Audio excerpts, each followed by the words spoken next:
Apa kabar Mirsa? Kita berjumpa dalam Warta Parlemen, informasi aktual seputar parlemen bersama saya Yusli Hayanti.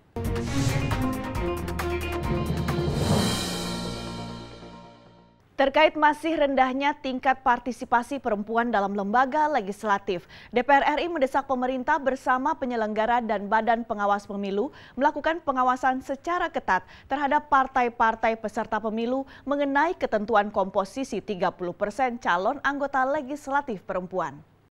Ditemui usai menjadi pembicara dalam forum diskusi dialektika demokrasi di Media Center DPR RI Senayan, Jakarta baru-baru ini, anggota Komisi 2 DPR RI Hetifah Syaifuddin mengatakan, hasil pemilu legislatif tahun 2014, keterwakilan perempuan di DPR RI baru mencapai 17%.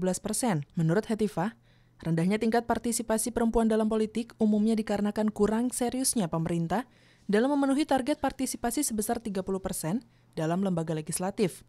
Hetifah mengatakan, perlu ada kemudahan bagi perempuan untuk menjadi anggota DPR RI seperti posisi nomor urut pada daftar calon anggota legislatif, caleg yang diusulkan partai politik dan penentuan daerah pemilihan atau dapil yang potensial. Hetifah menambahkan, dalam rancangan undang-undang pemilu yang tengah dibahas Pansus Pemilu bersama pemerintah, perlu ada perbaikan dari sistem zipper yang tertera, di mana 1 dari 3 caleg harus ada unsur perempuan. Menurut Hetifah, sistem sebaiknya diperbaiki dengan menerapkan sistem zipper murni, sehingga target partisipasi 30% perempuan di parlemen bisa terwujud. Ke depan ada representasi perempuan yang lebih signifikan, yaitu 30% di dalam lembaga legislatifnya, apakah itu di pusat, provinsi maupun kabupaten kota.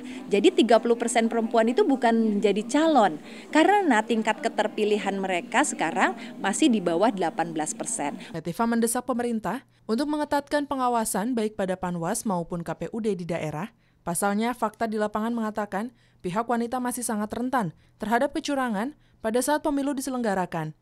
Selain itu, untuk memastikan partisipasi wanita, Hetifah mendorong untuk diberlakukannya sistem reserve seat. Maka masih harus ada pengaturan terobosan lainnya.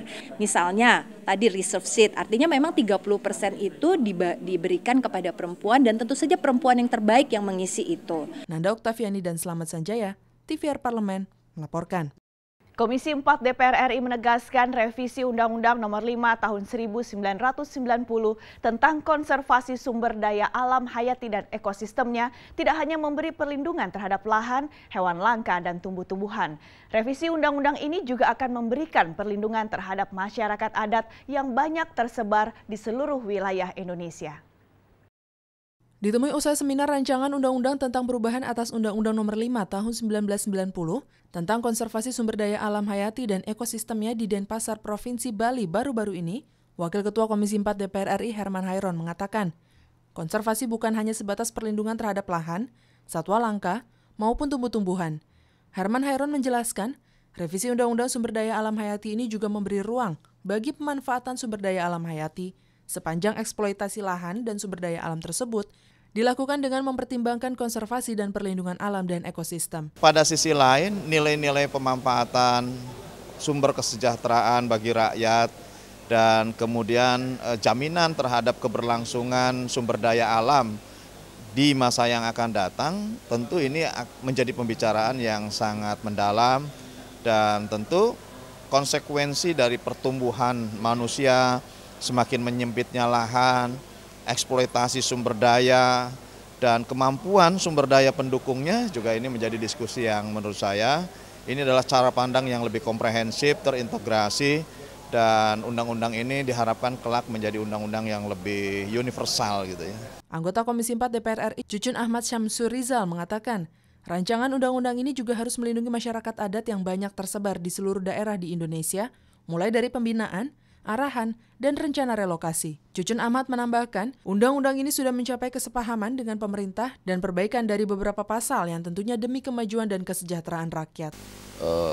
Mereka ini ditata, dibina, dan dilibatkan dalam wilayah konservasi. Tidak kalau ada satu rencana relokasi atau memindahkan masyarakat itu sudah ada plan lebih jauh dan diberikan satu arahan. Yang selama ini kan terjadi penggusuran, terjadi pengusiran gitu. Dari Denpasar, Bali, Zikri Amin, TVR Parlemen melaporkan. Untuk mendorong peningkatan hubungan antara Indonesia dan Spanyol, DPR RI mendukung penuh program pembangunan masjid dan pusat kebudayaan Islam di Granada, Spanyol. Pembangunan pusat kebudayaan Islam ini diharapkan dapat mengurangi stigma buruk Islam sebagai teroris di mata masyarakat Eropa. Ditemui usai menerima kunjungan delegasi Seville Mosque Foundation di Gedung Nusantara 3 DPR RI Jakarta baru-baru ini, Wakil Ketua DPR RI Koordinator Bidang Kesejahteraan Rakyat Fahri Hamzah menyampaikan, kedatangan delegasi Seville Mosque Foundation untuk meminta dukungan Parlemen Indonesia dalam program pembangunan masjid, serta pusat pendidikan dan kebudayaan Islam di Granada, Spanyol. Fahri menilai pembangunan masjid dan pusat kebudayaan pembelajaran Islam di Spanyol dapat menjadikan masyarakat Eropa lebih mengenal Islam, dan dapat menepis anggapan beberapa pihak yang menilai Islam sebagai suatu ancaman atau teror. Menurut Fahri, dukungan dari Parlemen Indonesia mempresentasikan sikap Indonesia yang moderat dan damai.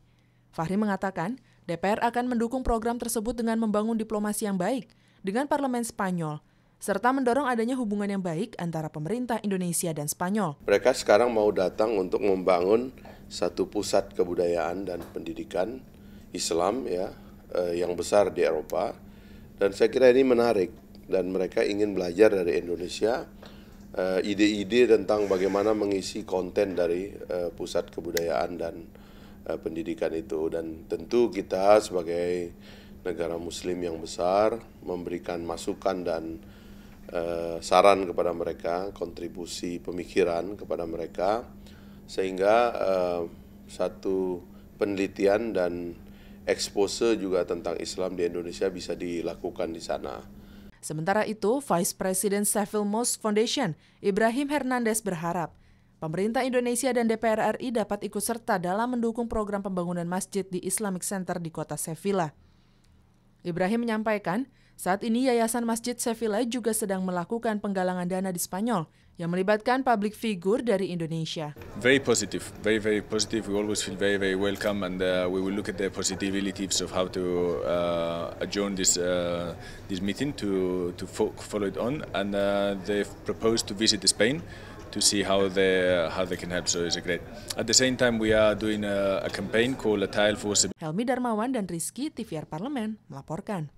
Demikian Warta Parlemen kali ini, sampai jumpa pada Warta Parlemen berikutnya. Terima kasih atas perhatian Anda. Saya Yusli Hayanti, wassalam.